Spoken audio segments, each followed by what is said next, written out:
La verdad es que soy un pensador muy crítico o soy un crítico muy pensador, no sé cuál de los dos, pero cuando oigo a las señoras grandes, este, cuando oigo a las señoras grandes hablar, y sobre todo en los temas de Dios, me llama mucho la atención porque suelen repetir cosas que no sé si tengan completamente la conciencia, ¿no?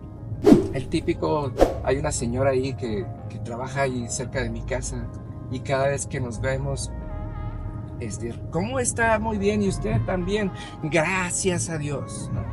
Y hay otra señora que cada vez que le digo, ¿qué va a hacer? Pues voy a trabajar, Dios mediante.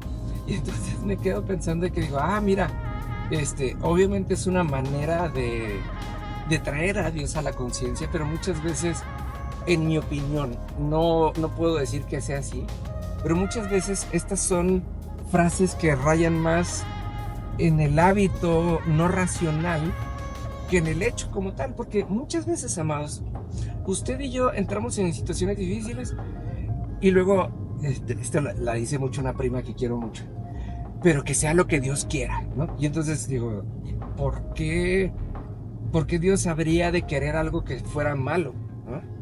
Y la pregunta es, ¿el decirlo de esa manera cuenta como que a partir de ese momento Dios no solamente tiene el control, sino ahora tiene la responsabilidad de hacer las cosas? Porque está interesante pensar en eso. Entonces ahora Dios tiene la responsabilidad de hacer las cosas y nosotros la esperanza de que Él venga a complacernos y hacer las cosas como nosotros quisiéramos.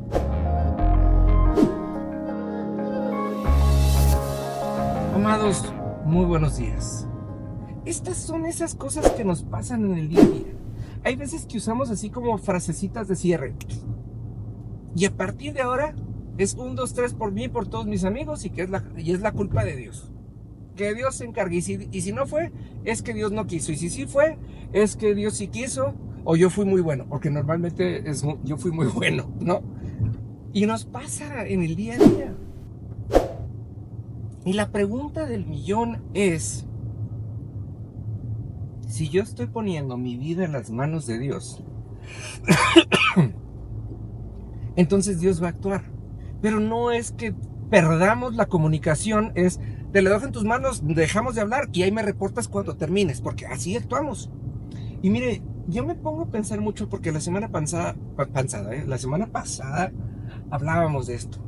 Un día viene Dios y le dice a Abraham, deja tu tierra y a tu parentela y yo te bendeciré, y le es muy específico. Y entre tanto y tanto, Abraham empieza a caminar y se aleja de su tierra, pero no se aleja de su parentela. Al contrario, se lleva a su papá, se lleva a su sobrino. Y entonces, pues esto que Dios quería hacer rápido, se empieza como que a tardar. Esto empieza así como a tener demoras. Y entonces quien no conociera la historia diría, pues Dios por algo hace las cosas. Y yo digo, no, pues es que Dios no podía hacer lo que hizo o lo que quería hacer, porque Abraham no había hecho su parte del trato.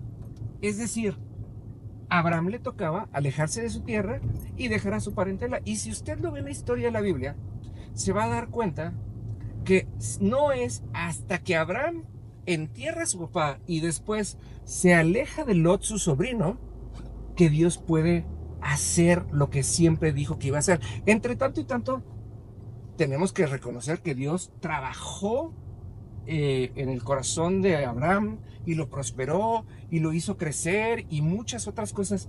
Sí, y ciertamente sí. Pero lo que Dios en específico le había dicho se cumplió en el momento que Abraham cumplió con su parte del trato. Es decir, no es que yo pueda poner en manos de Dios las cosas y olvidarme y venir a cobrarle cuentas a Dios hasta que ya terminaste, ahora sí dime qué hiciste, échale, ¿no? No, es un proceso en conjunto, hermanos. Y muchas veces estas frases de Dios mediante y que sea lo que Dios quiera, muchas veces nosotros haga cuenta como si nos desconectáramos mental y emocionalmente de las situaciones.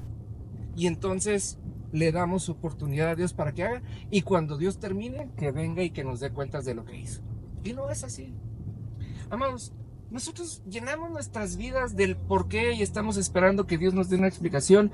Y si Dios no nos da una explicación que nos satisfaga, entonces decimos: Dios por algo hace las cosas, se las entregamos en sus manos y nos desconectamos. Estoy hablando rapidísimo. Pero, amados, ¿qué onda con esto? Entonces, ¿queremos tener una relación con Dios o queremos tener una relación con las cosas que Dios tiene que hacer en nuestras vidas de acuerdo a lo que nosotros esperamos? Porque esa es una gran pregunta. Porque entonces sí son válidos los por qué, Señor. Rápido, ¿por qué? Para yo poder seguir adelante en lo mío y que no me distraigas. Señor, rápido, ¿por qué? Para que yo deje de sufrir y pueda seguir adelante sabiendo que esto no se va a arreglar. ¿Por qué? Señor, gracias porque yo sé que tú me amas, ¿no? Pero como no recibimos los porqués, pues nos conformamos con el famoso Dios por algo hace las cosas. Pero no va así, amados.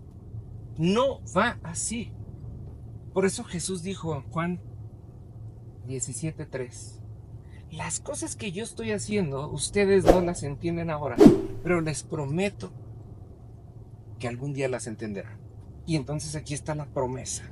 Les prometo que algún día las entenderán. Y entonces esto se vuelve emocionante, porque ahora sí que tenemos que preparar nuestro corazón y hacer la parte que nos toca, para que cuando Dios venga con su respuesta, podamos disfrutarla y hacernos parte de ella. Se lo voy a dejar de tarea, nos vemos el día de mañana. Que Dios le bendiga.